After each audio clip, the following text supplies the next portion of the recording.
오늘 이 새벽 우리가 함께 볼 하나님의 말씀은 신약성경 로마서 5장의 말씀입니다.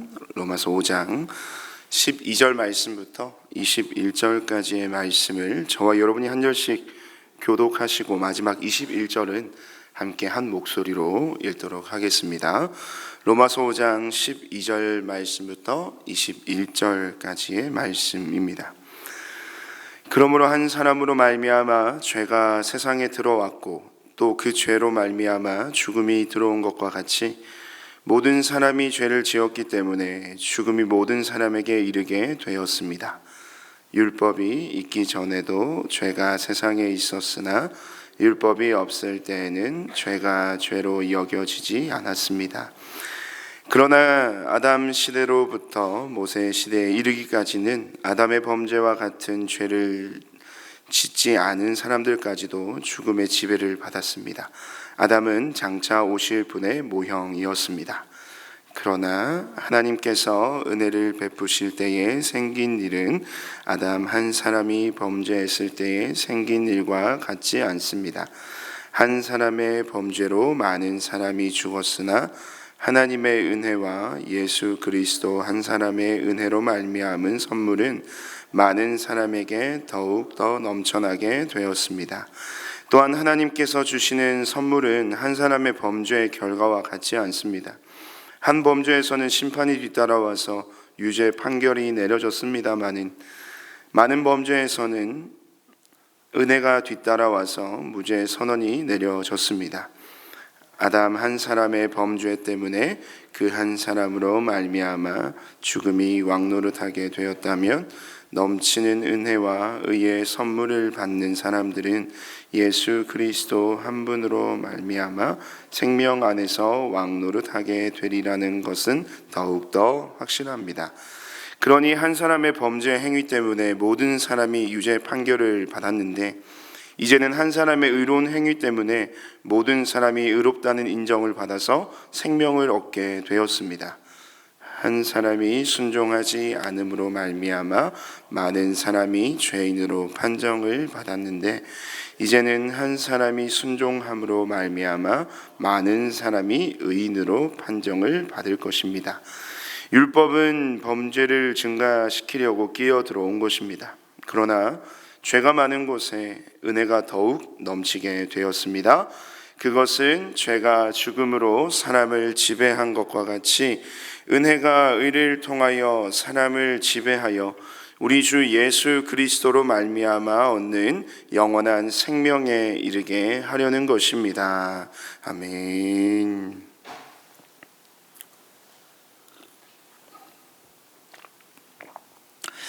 네, 오늘 로마서 5장 12절에서 21절 말씀을 가지고 죄의 통치와 은혜의 통치, 죄의 통치와 은혜의 통치라는 말씀의 제목으로 이 시간 잠시 은혜를 나누도록 하겠습니다.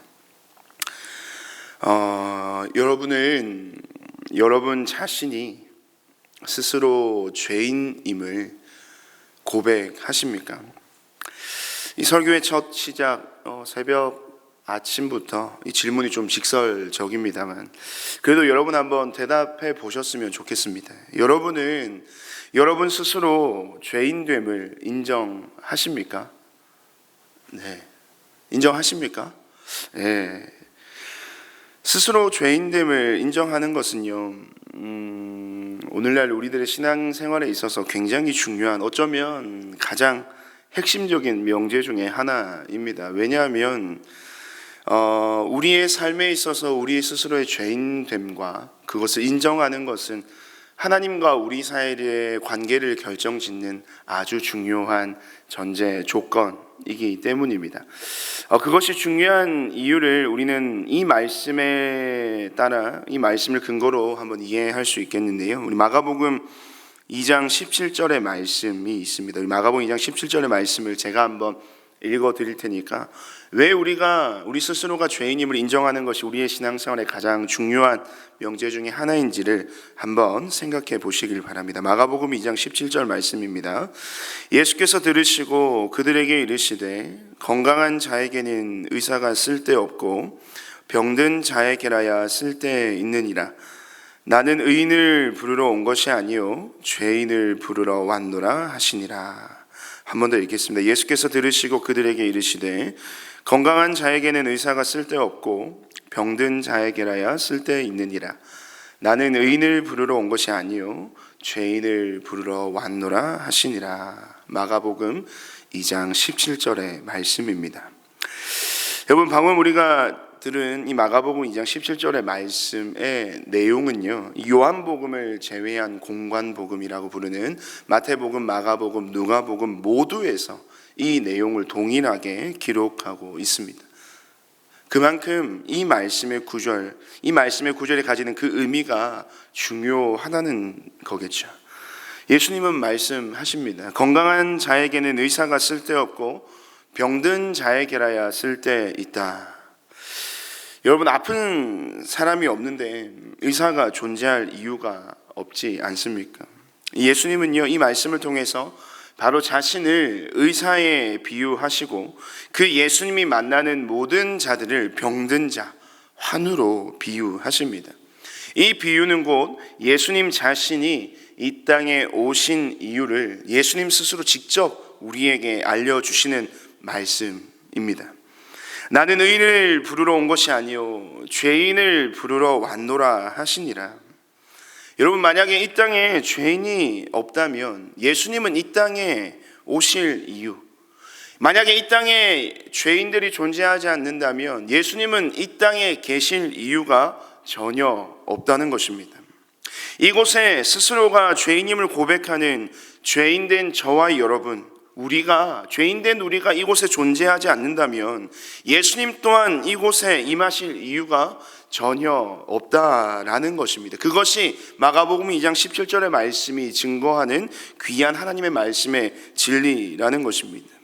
결론적으로 우리 스스로가요, 죄인임을 고백하지 않는다면, 죄인임을 고백하지 않는 자에게는 예수님은 그 사람에게 있어서 아무런 존재 가치가 없는 무의미한 존재로 전락되신다는 겁니다. 그렇게 오늘 이 시간 우리 스스로가 주님 앞에서 지독한 죄인임을 인식하고 또한 그 사실을 스스로 고백하는 행위는 예수님을 우리의 삶으로 모실 수 있는 아주 중요한 우리의 삶의 첫 단추이자 우리의 삶에 예수님의 은혜를 경험케 하는 너무나도 중요한 전제 조건이 된다는 것입니다. 그렇다면 다시 한번 여러분들에게 묻겠습니다. 여러분은 여러분 자신이 정말 죄인임을 참으로 고백하십니까? 아멘이 나와야 되는 거예요. 아멘이 나와요. 여러분 스스로 죄인임을 고백하십니까? 아멘. 이것을 고백하지 않고 인정하지 않고 자각하지 않으면 예수님이 우리의 삶에 아무런 의미가 없다라니까요. 병든 자에게 의사가 쓸데있는 것처럼 죄인들에게 주님이 의미가 있으신 거예요. 우리는 날마다 한 주를 살아가면서, 매일의 삶을 살아가면서 우리 스스로가 죄인 되었다는 사실을 망각하며 살아갑니다. 날마다 오늘 여러분 이처럼 새벽 기도에 나와서 말씀을 읽고 말씀을 듣고 이 하루를 거룩하게 시작하는 우리의 삶의 모습을 바라보면서 우리는 날마다 나름대로 의롭게 살아간다고 자부하죠. 하지만 우리의 삶을 면밀히 한번 살펴보십시오. 어제 하루, 지난 한 주간의 삶, 얼마나 많은 죄악들의 삶을 우리는 살아왔습니까? 그것이 우리의 정체성입니다. 오늘날 우리의 삶의 현실이라는 것이죠. 우리 스스로가 죄인됨을 인정해야만이 오늘 이 시간 이 말씀을 통하여 우리 가운데 찾아오시는 그 예수 그리스도의 그 놀라운 은혜가 우리에게 의미가 있다는 것입니다. 오늘 이 시간 우리 스스로가 죄인됨을 고백함으로 인해서 의로우신 예수님을 내 삶으로 모셔드리는 귀한 은혜가 이 시간 저와 여러분 우리 모두에게 충만하게 되기를 주님의 이름으로 축복드립니다. 이처럼 바울은요, 모든 인류가 하나님 앞에서 죄인이라는 사실을 오늘 말씀을 통해서 이야기하고 있습니다. 죄인이라는 이 카테고리 안에는 어떠한 인간도 그 범주에서 벗어나거나 자유로울 수 없음을 오늘 본문 12절의 한 사람, 바로 아담을 들어서 바울은 이야기하고 있습니다. 저와 여러분이 잘 알고 있는 그 인물, 이 아담이라는 인물은요, 이 최초라는 타이틀을 굉장히 많이 들고 있는데 그 중에서 대표적인 이 아담이 가지고 있는 최초의 타이틀은 무엇입니까? 두 가지의 타이틀이 있는데 첫 번째는 그는 인류 최초의 사람, 세상 모든 역사의 최초의 사람이라는 것이고요. 또 그는 최초의 죄인이라는 타이틀을 가지고 있습니다. 그런 아담을 둘러싸고 있는 두 가지의 중요한 키워드가 있는데 그것은 바로 죄와 사망입니다. 하나님의 말씀에 불순종한 아담은요, 인류 최초의 죄인이라는 불명예를 안게 되죠. 그리고 그 죄의 결과는 곧 사망, 죽음이라고 하는 인간에게 있어 가장 무섭고 두려운 형벌을 받게 만들었습니다. 그런데 이것은 비단 아담 한 사람만의 문제가 아니었음을 우리는 잘 알고 있죠. 최초의 인간인 아담을 하나님은 온 인류의 대표로 세우셨습니다. 이것을 일컬어서 우리는 대표성의 원리라고 말하는데요, 이 대표성의 원리를 따라서 하나님께 지음받은 아담의 범죄는 곧 모든 인류의 범죄로 이어지게 되는데 그것을 또한 일컬어 우리는 원죄라고 이야기합니다. 아담의 범죄로부터 이어지는 원죄는 곧 각자의 삶에서 짓는 자범죄, 스스로 죄를 범한다 그래서 자범죄의 결과를 낳게 되었습니다. 그리고 그 결과로 모든 죄인된 인간은 결국 사망에 이르게 된다는 이 슬픈 이야기가 바로 저와 여러분이 속한 모든 인류의 현 주소라는 것입니다. 이 사실에 대해서 우리는 어쩌면 조금은 억울할지도 모르겠습니다. 왜냐하면 우리의 죄도 아닌데, 내가 지은 죄도 아닌데 왜 이 죄에 대한 결과를 우리가 동일하게 받아야 하는가라는 의문을 품기도 합니다. 그런데 이 억울함을 풀어줄 또 다른 한 사람이 등장하게 되는데 그분은 바로 둘째 아담이시자 마지막 아담이신 우리가 잘 알고 있는 우리에게 놀라운 은혜를 베풀어 주신 예수 그리스도이십니다. 그 예수님에 대하여 우리 15절 말씀이 어떻게 증거하고 있는지 우리 15절 말씀을 다시 한번 더 함께 한 목소리로 읽으면 좋겠습니다. 15절 말씀입니다. 그러나 하나님께서 은혜를 베푸실 때에 생긴 일은 아담 한 사람이 범죄했을 때에 생긴 일과 같지 않습니다. 한 사람의 범죄로 많은 사람이 죽었으나 하나님의 은혜와 예수 그리스도 한 사람의 은혜로 말미암은 선물은 많은 사람에게 더욱더 넘쳐나게 되었습니다. 아멘. 15절의 말씀을 보면요, 토라져 있는 아이를 달래기라도 하듯이요, 하나님은 이 본문의 표현처럼 한 사람의 죄로 인해 발생된 그 죄의 억울함을 가지고 있는 우리에게 선물 하나를 주시는데요, 그 선물은 바로 예수님이시고 그 한 사람 한 분으로 인하여 주어지는 놀라운 구원이라고 하는 선물을 모든 죄인들에게 나누어 주신다라고 오늘 본문 15절의 말씀에서 이야기하고 있습니다. 정리하면요, 이 대표성의 원리를 따라서 첫째 아담이었던 한 사람의 범죄로 인해서 모든 인류가 죄인이 되었고 그 죄인된 결과고 바로 사망이라는 비참한 삶의 결과를 받게 되었다는 겁니다. 하지만 동시에 이 동일한 대표성의 원리를 따라 이제는 둘째 아담이신 예수 그리스도 한 분, 그 한 사람으로 인해서 모든 사람은 죄로부터 벗어나서 새 사람을 입어 영원한 생명을 얻게 되었다는 이 놀라운 진리를 사도 바울은요, 오늘 이 시간 모든 성도들과 모든 교회들에게 말하고 싶은 것입니다. 이 말씀, 이 진리 앞에서, 이 지점에서 우리는 다시 두 가지를 인정해야 하는 것입니다. 첫째는 모든 인간은 다 죄인이다라는 것과 둘째는 한 사람으로 죄가 들어왔지만 한 사람으로 인해 모든 죄가 용서되었다는 사실을 인정하는 것이야말로 우리 오늘 본문 21절의 말씀처럼요, 은혜가 의를 통하여 사람을 지배하여 우리 주 예수 그리스도로 말미암아 얻는 영원한 생명으로 저와 여러분을 모두 이르게 할 줄로 믿습니다. 저와 여러분의 삶에 이 은혜가, 이 놀라운 구원의 선물이 흐르게 하기 위해서는 결국 이 죄에 대한 문제를 해결해야 하는 것이죠. 이 죄에 대하여 우리는 잘 알 필요가 있습니다. 어떤 죄가 우리를 지배하고 미혹하고 다스리려 하는지를 안다면요, 우리는 그 죄의 문제에 대해서 적절하게 피하거나 대비할 수 있을 것입니다. 그렇다면 결국 우리의 죄의 원형인 아담의 죄가 구체적으로 어떤 죄인지를 아는 것이 아주 중요할 것입니다. 그 원죄를 통해서 우리의 자범죄들이 파생되기 때문에 우리의 죄의 원형인 아담의 죄를 우리가 정확하게 이해한다면, 아담이 지었던 죄가 무엇인지를 분명하게 안다면 우리는 이 죄에 대한 문제에 대해서 자유로울 수 있다, 피해갈 수 있다 라는 것을 우리는 이야기할 수 있을 것인데, 그것에 대해서 오늘 감사하게도 이 사도 바울은요, 이 세 가지의 아담의 죄에 대한 구체적인 모습을 알려주고 있습니다. 오늘 본문에서 아담의 죄가 어떤 모습인지를 세 가지로 표현하는데요, 그 표현은 이렇습니다. 파라바시스, 파라프토마, 파라코에. 파라바시스, 파라프토마, 파라코에. 이것은 여러분 이 헬라어인데요, 우리말 번역에서는요 이 세 가지를 모두 무엇이라고 번역하냐면 범죄라고 표현합니다. 하지만 이 범죄라고 번역되어 있는 이 용어는요, 원어적으로 볼 때는 각기 다른 범죄의 성격과 의미를 가지고 있다는 겁니다.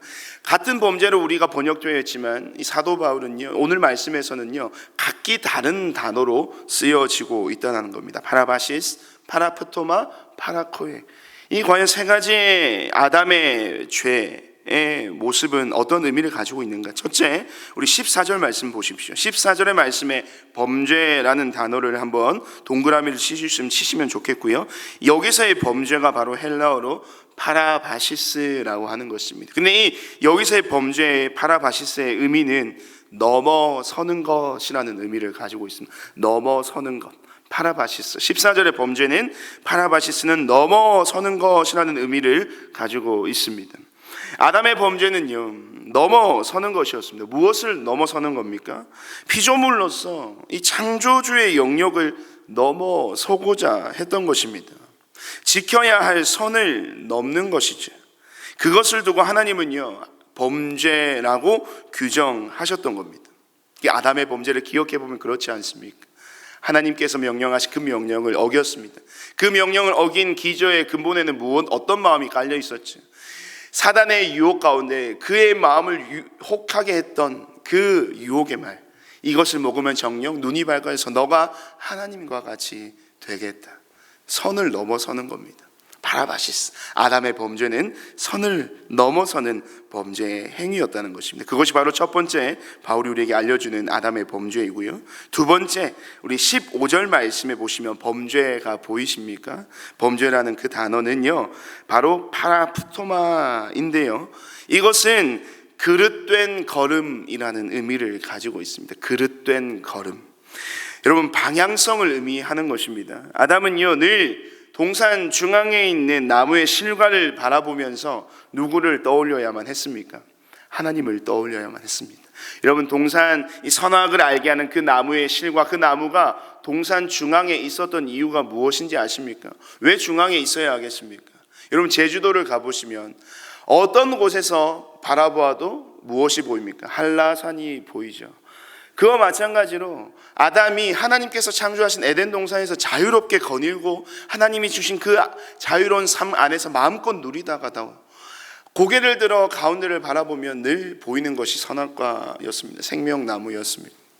그러면서 그는 자연스럽게 하나님을 떠올리는 것이죠. 그것이 바로 인간 아담이 가지고 있는 삶의 방향성이어야 했습니다. 그 동산 중앙의 나무의 실과를 바라보면서 하나님을 향한 자신의 삶의 정체성, 그 방향성을 늘 확고히 해야만 했던 것이죠. 하나님을 바라보고 늘 하나님만 향해야 했던 것이 바로 아담의 삶의 방향성입니다. 그러나 이 아담의 그릇된 걸음, 이 그릇된 걸음은 하나님이 아닌 탐욕과 욕망을 향하였고요, 그 탐욕과 욕망의 끝에는 결국 자기 자신이 있었던 것이죠.